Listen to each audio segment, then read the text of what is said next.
Today's episode is going to be a little different. I didn't plan this one. I don't have notes in a way I usually do. There's no guest, no structured interview, just a story I feel I need to share. Sometimes life gives you moments that don't fit into a format, and this is one of those moments. This one is personal.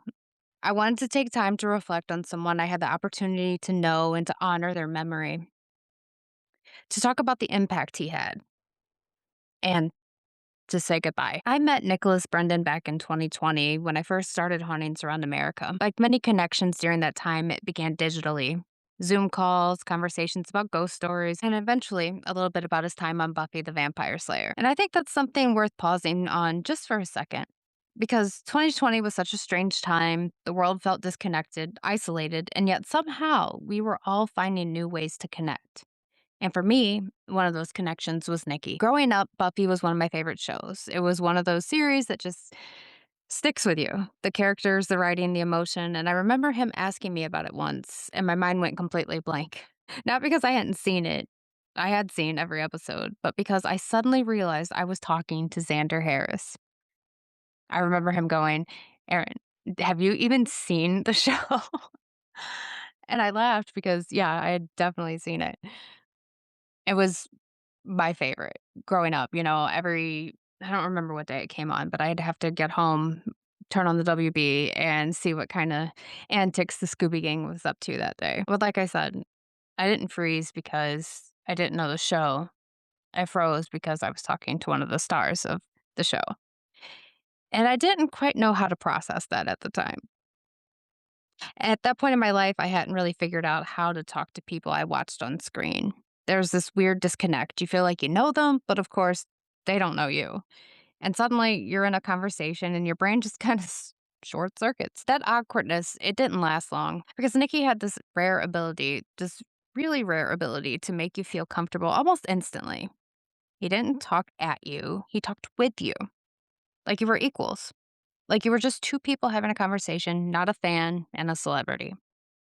And I think that's something really special. We talked about life, the entertainment industry, and even our favorite episodes of Buffy. Mine was the Thanksgiving episode in season 4 where, I think it opens with Xander falling into some kind of underground area, and he gets possessed by some Native American demon or something, and he ends up with, like, syphilis.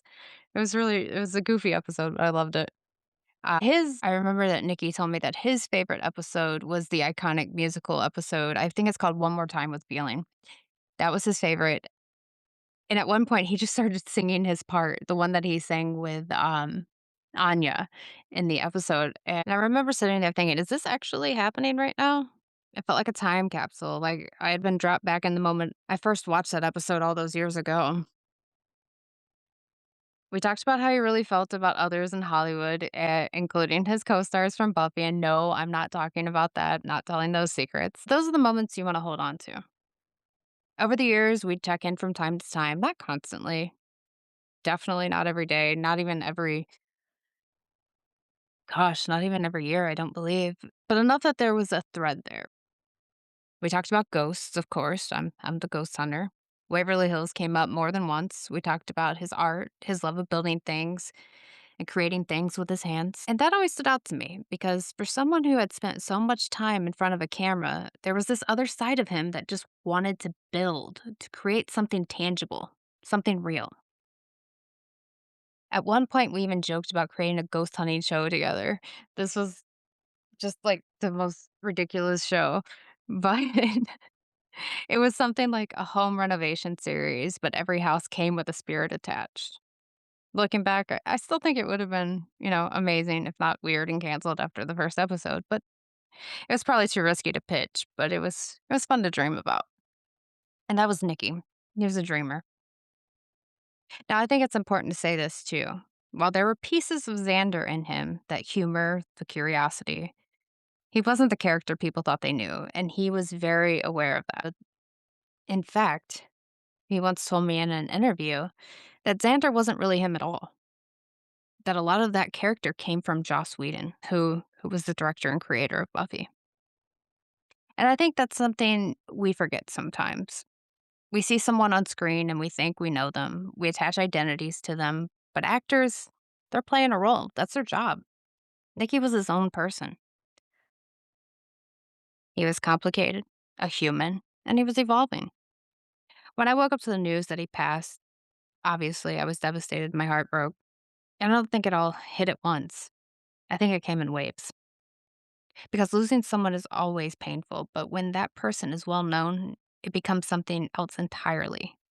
There's no quiet space to process it, no moment to just sit with your thoughts. Within minutes, my phone was flooded.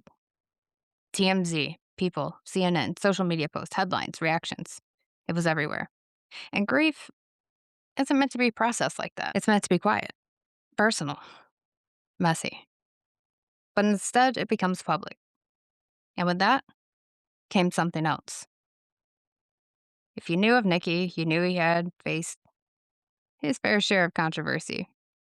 There were difficult chapters in his life, struggles that were very public, very scrutinized. And I want to be really clear here. I'm not here to debate that. I'm not here to analyze it because I can only speak about the person I knew.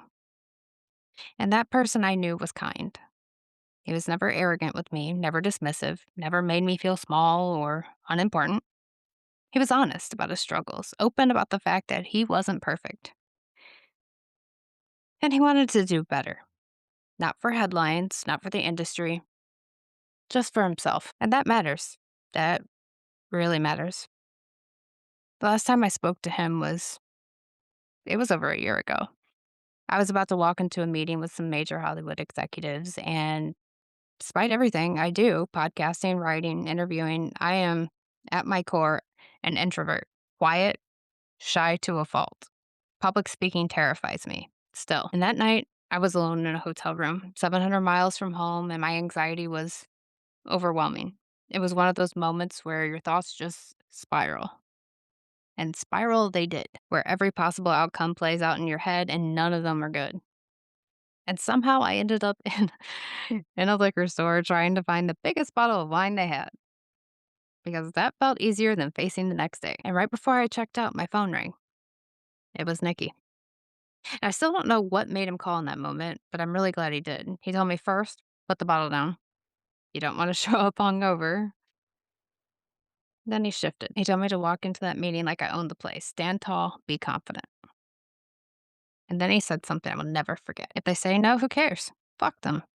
That's the beauty of this world. Even if it doesn't work out, there's something to learn. So fuck them. And I remember laughing because it was such a Nicky thing to say, but it stuck. It grounded me. And the next day I walked into that meeting and I faced it. And I was okay. And if you're listening to this right now and as a fan of Plot Twist Radio, you have Nicky to thank for that. Because without that moment, without that push, I don't know if I would have kept going in the same way. Actually, he was my very first interview, my very first guest before Plot Twist even had a name. And that episode will never be released. It was, to say the least, chaos. I didn't know what I was doing. I didn't know what to ask. I was nervous, awkward, completely out of my depth. And Nicky, he had a lot to say. Most of it wildly inappropriate, some of it completely unhinged, all of it very, very real. And honestly, it was hilarious. But more than that, it was human. And I think that's the part I want people to hear. So I'm going to share a few sound bites from the conversation, not for entertainment, but so you can hear him the way I knew him, the way the people closest to him knew him. Not the headlines, not the commentary, not the narrative people had built, just him. Because at his core, he reminded me of a kid, curious, wondrous, always asking questions. Sometimes a little lost, but aren't we all? His first clip was one I told you about earlier when he was talking about Xander and the inspiration behind him. Joss was my mentor. I was playing Joss. Xander was Joss. And I was trained by Joss. And that training is this. It's got to be word perfect. And you're good at what you do. He'll love you, you know? But word perfect is number one. Like, for instance, when he was directing and stuff, I would do the scene. He's like, Brendel's perfect emotion. But I put that thought there for a reason. Yes, sir. Copy that. This next clip cracks me up because we were talking about cats. I'm a huge animal person, especially cats. So he went on one of his spiels about cats. It was so goofy, so incredibly him, and it still makes me laugh to this day. I'm not a cat person, right? Not my this cat adopted me, Jeff. He's a good guy. I love him, but I'm not a cat person. I'm a dog person. Mhm. And so people would say, I said, I'm not a cat person. And I sure as fuck don't want to look at pictures of your fucking cat, you know? And then what happened ever again? Yeah. And so so I was thinking, I'm like, I say, no, no, you would like my cat because my cat acts like a dog. And boom, right there.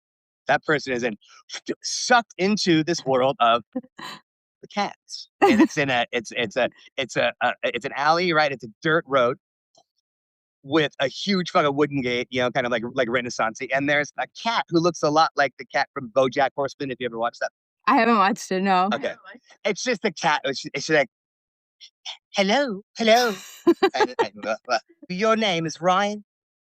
Yeah, you know where you are right now. No, you're in the land of cat.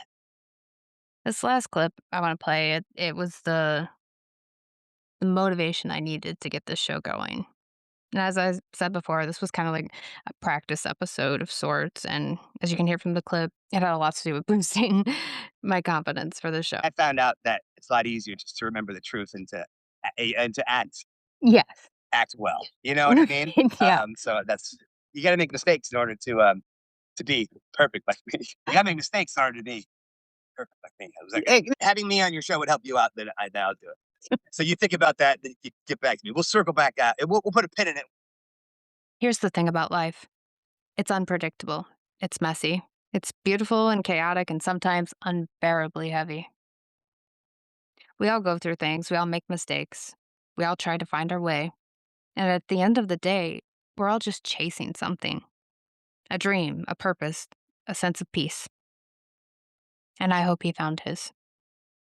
My thoughts and prayers are with his family, his friends, and especially Teresa, his assistant and manager.